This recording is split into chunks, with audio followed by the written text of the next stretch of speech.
Hello friends, this is Sabila. Welcome to my YouTube channel.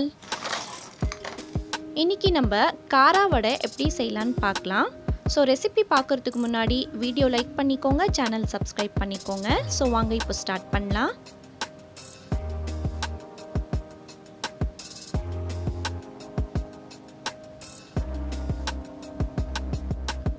ஒரு பவுல் எடுத்துக்கோங்க. அதில் ஒரு கப் இட்லி அரிசி சேர்த்துக்கோங்க.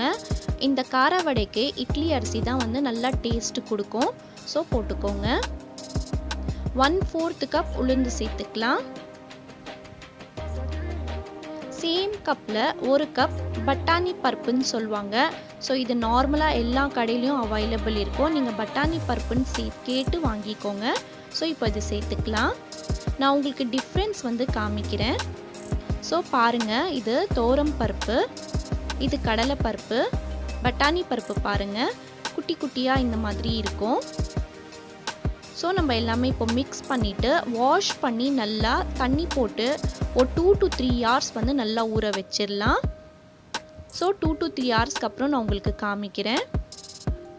ஸோ பாருங்கள், நல்லா உப்பியாக நல்லா வந்திருக்கு. இப்போ நம்ம இது மிக்ஸி ஜாரில் ட்ரான்ஸ்ஃபர் பண்ணிவிட்டு நல்லா பேஸ்ட் மாதிரி பண்ணி எடுத்துகிட்டு வந்துடலாம். நீங்கள் கிரைண்டர் இருந்துச்சுன்னா அதில் போட்டு நீங்கள் செஞ்சிடலாம். கொஞ்சமாக இருக்கிறதுனால நான் மிக்சியில் போடுறேன். இது கூட நீங்கள் வந்து பார்த்திங்கன்னா ட்ரை சில்லிஸ் வந்து சேர்த்து அரைச்சிக்கோங்க. நான் வந்து சேர்த்து அரைக்கிறதுக்கு மறந்துட்டேன், அதனால நான் தனியாக அரைச்சி நான் சேர்த்துக்கிறேன். நீங்கள் வந்து இது கூடயே வந்து உங்கள் டேஸ்ட்க்கு ஏற்ற மாதிரி ட்ரை சில்லிஸ் சேர்த்துக்கோங்க. ஸோ பாருங்கள், இப்போ நான் தனியாக வந்து சேர்த்துக்கிறேன்.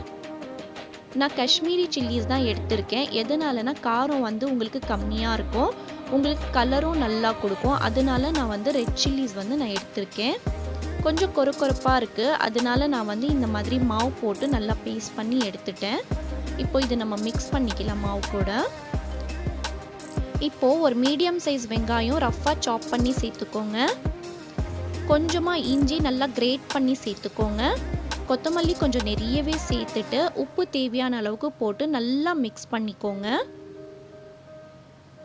ரொம்ப ரொம்ப சிம்பிள், ரொம்ப ரொம்ப ஈஸி.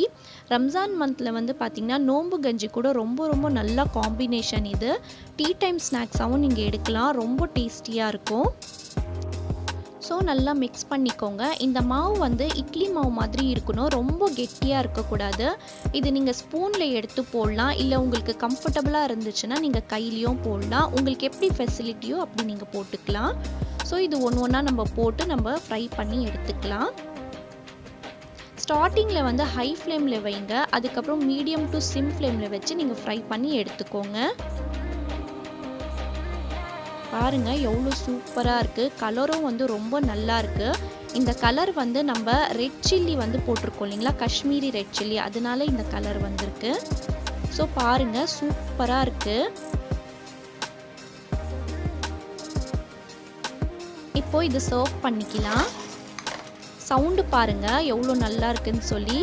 மேலே நல்லா கிறிஸ்பியாக இருக்கும், உள்ளே நல்லா சாஃப்டாக இருக்கும். இது நான் இப்போ உங்களுக்கு ஓப்பன் பண்ணி காமிக்கிறேன்.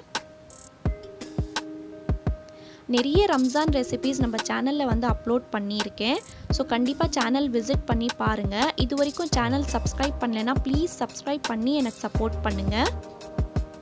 இந்த வீடியோ உங்களுக்கு கண்டிப்பாக யூஸ்ஃபுல்லாக இருந்திருக்கும்னு நினைக்கிறேன்.